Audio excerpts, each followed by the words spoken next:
Prof, I'd like you to comment on the issue of the new curriculum. Magoha says it's going to be implemented, and he says he doesn't have a reverse gear. And that train has already left the station. And we are seeing protests. The same people who are supposed to implement it are saying, we are not ready. Yes. What do you make of this entire quagmire? I think, well, Professor Magoha is my boss, has been my boss, now is my bigger boss. So you're declaring things interest. Before you go ahead, you want to accuse yourself on this one. Yeah, but you see, he has a job to do, and he has to do it. I mean, look at it this way. He's either doing this pet project of the government, this is the president's pet project in that sector. So you are, the moment you accept that job, then you are saying you'll do it. And if you wanted a man to implement something, that man is Magoha. Could he have been brought in specifically to yes, he's a man who can implement it. Now, the issue of whether or not this is a right move is something else. If you asked me, this is a wrong move. We did an experiment with the 844. It was a good idea. Kenyans were against it because they didn't understand. It's a global way of running education. Even this one is where the people are going in future. But there are things you cannot implement with this state of development. A poor country like this one cannot implement that kind of curriculum. You cannot teach that way. We are still at a level where we need to do the basics, which is infrastructure for schools, you know, which is sufficient teachers, which is training the teachers sufficiently. We cannot, in this day and age, recruit somebody who has, say, for example, a C- or even a D+, and say they can teach a Kenyan child, when Kenyan universities are holding, Trevor, 600,000 students. If you count now, by Q estimation, we have about 600,000 students in our universities. We are releasing thousands, tens of thousands into the market. This is the pool from which you should then draw teachers you train, not that law. You see, so we have many basic things we need to address. And as a poor country, we cannot afford to go that direction. In any case, even if this were to be a wonderful education system, which it is not according to me, but let's say it was wonderful, you cannot implement it with the kind of hurry we are seeing. There's something not making sense. What is the hurry for? This is something that will affect Kenyans 200 years from now. You give yourself time. I come from the university, and I can tell you for a fact, the universities have not been engaged on this thing.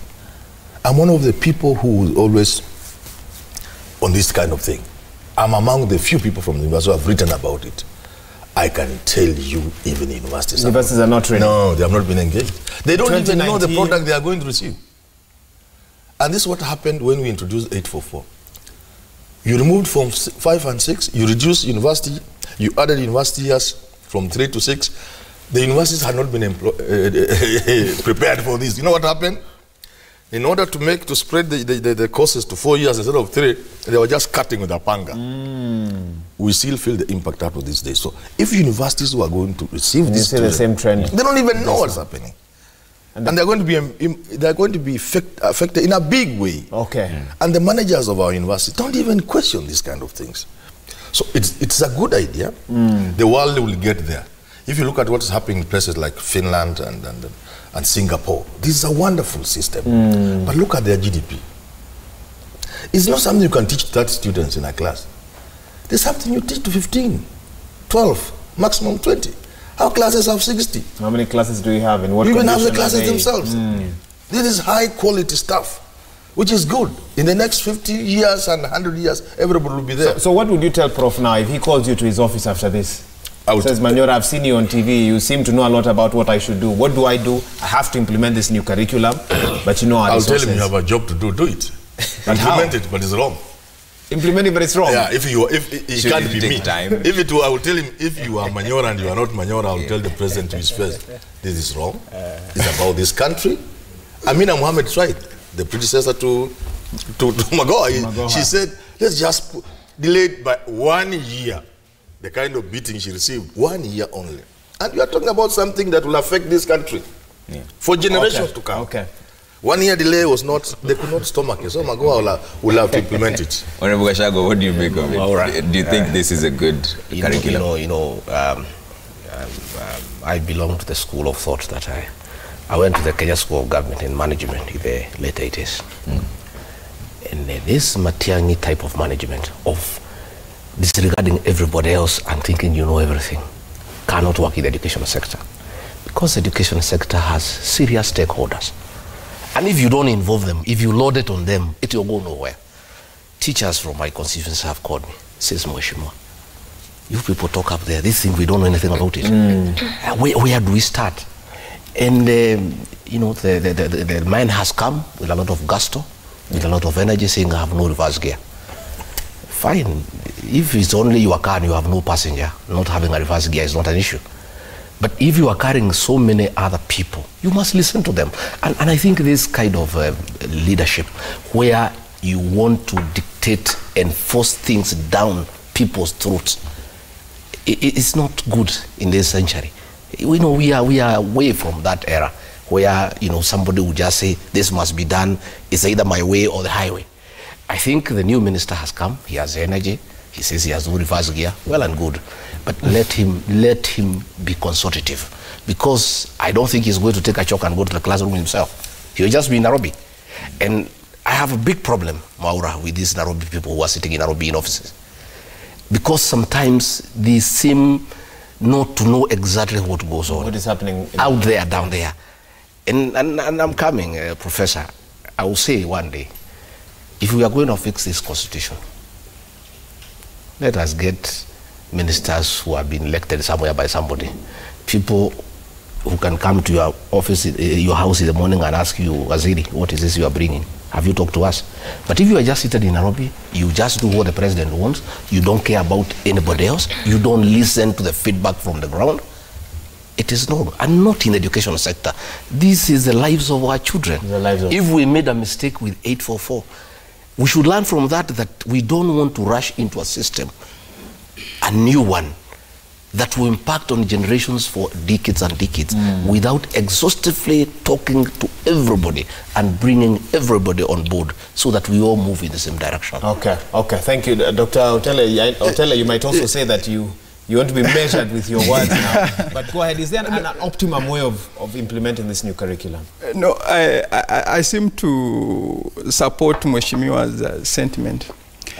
Every organization has its own politics, and Ministry of Education perhaps is one of the most political office we have in this country, based on the number of stakeholders involved. And you know, one of the stakeholders, the giant teachers union, and of course at the union, at the university. In implementing such a program, we need to bring these stakeholders on board, involve them, get their views, how they think about the same issues, so that then you can have that broad support when it comes to implementation. We're happy that the minister is the new CS is taking the lead in terms of wanting to have the program implemented, but then that support is very critical. I had actually assumed that there was a broad involvement of many stakeholders, but listening to my colleague, it appears that a few stakeholders were involved, and so we're going to have face a serious implementation challenge, just like any other programs in other ministries. So this would really be problematic. All right. Okay. And on that note, let's take a quick break here. When we come back, we're talking about the bulls and bears. We're switching gears now. The conversation is about the Kenya-China trade relations. And we asked you a question earlier on. Let's bring it up and show you. Is the Kenya-China relationship mutually beneficial? That question again, is the Kenya-China relationship mutually beneficial? You can SMS 22422, use the hashtag Daybreak. Call in live as well, 0719 777 0742 961 343. And we have Charlie here on Twitter who's already responding to that. He says the China-Kenya relationship is a master-slave type. China has an upper hand and will remain that until the billions upon billions we owe them are fully repaid with interest. That's right. That's the topic we'll be looking at. But before we take the break, Trevor, allow me 1 minute to ask Mheshimiwa one question here, Honorable Gachagua. And we were talking before the discussion on the curriculum about Harambes. Mheshimiwa, one would ask you this, because you've really spoken strongly for Harambes. One would ask, what would be the benefit for you in elevating the thinking of your constituents to think beyond Harambes? Don't you nurture a sense of dependency?